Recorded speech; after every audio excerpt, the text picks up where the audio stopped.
Welcome to the Tottenham America channel, and today we will be reviewing the 2-2 draw at Goodison Park between Tottenham and Everton in the Premier League.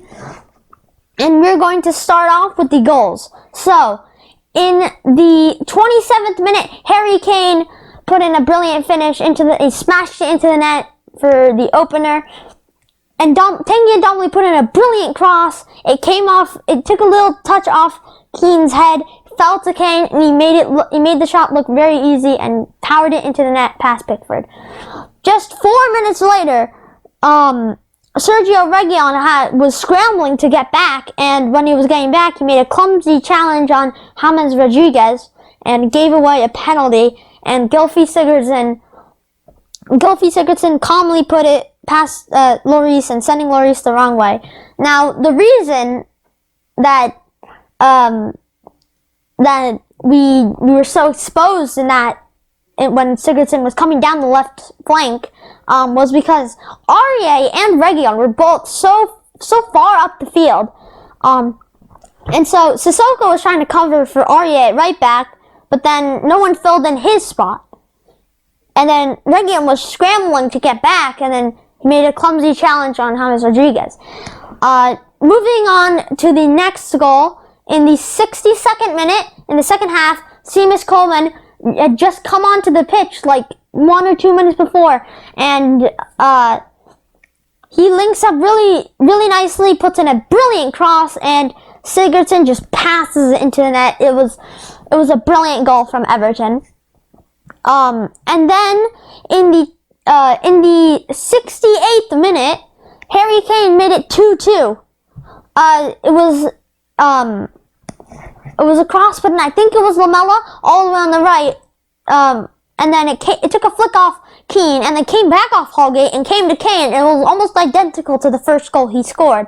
And Kane with 21 Premier League goals this season, and he is leading the Golden Boot. 2 goals in front of Mo Salah, who is in second. And next, I'm going to discuss the man of the match. So there were a good amount. For me, the top 3 performances were Kane, Son, and Lloris. But I think the one that stood out was Harry Kane.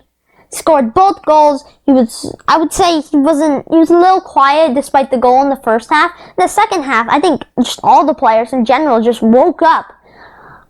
But Harry Kane was just next level today. So I have to give him man of the match. And next, we are going to move on to player ratings, starting off with Hugo Lloris. I'm going to give Hugo Lloris a 7.5 because he made some really good saves today. He saved us a lot of times. He caught the ball in a lot of crosses that Everton sent to us. He made one early in the first half. I think before any of the goals were scored, Richarlison looked like he was in. I thought he was going to score, but Lloris had a brilliant save.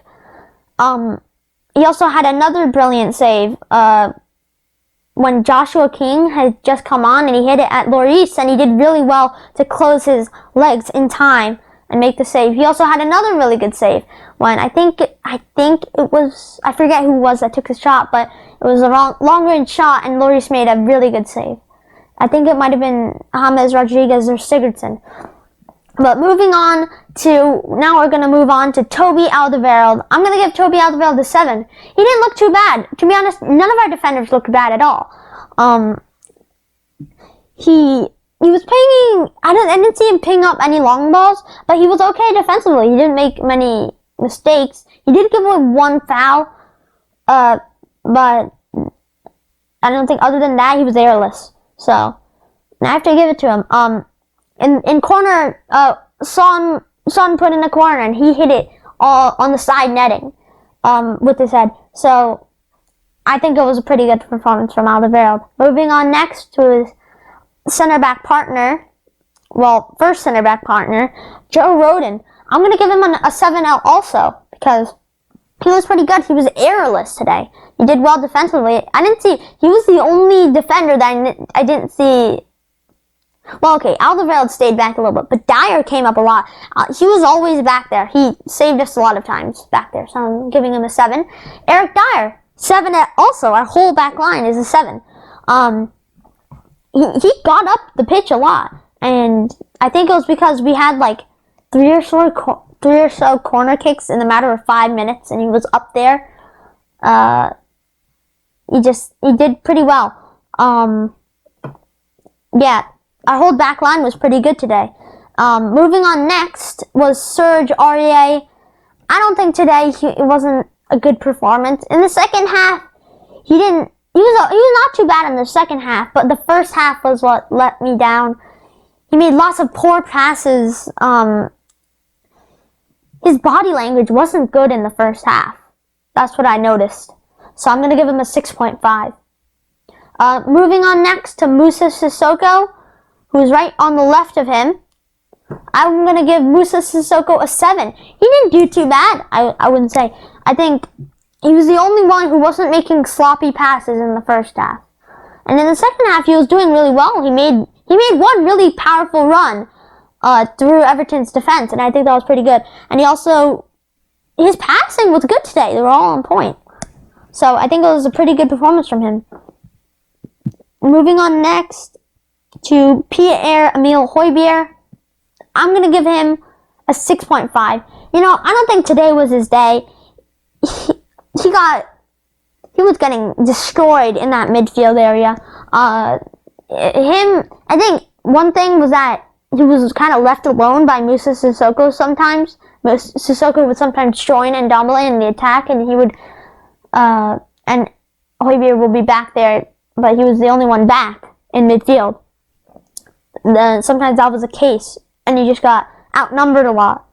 And again, it's his Everton curse. He didn't have a great performance in the 1-0 loss. He didn't have a great performance in the 5-4 loss. He didn't have a great performance today. So, I don't know if I didn't really expect anything different. He just has a curse when he plays against Everton. Moving on next, Sergio Reguilon. I don't think he was that good today. In the first half, it was a silly foul to give away the penalty. In the first half, I don't think he made that many errors. So I would give him a 6, but I'm going to give him a 6.5 just because he didn't make as many errors. In the second half, he didn't seem to be doing too bad. And then he got brought off. In the 64th minute for Lucas Moura. And when he did get subbed off, he wasn't too happy about it. His body language wasn't good.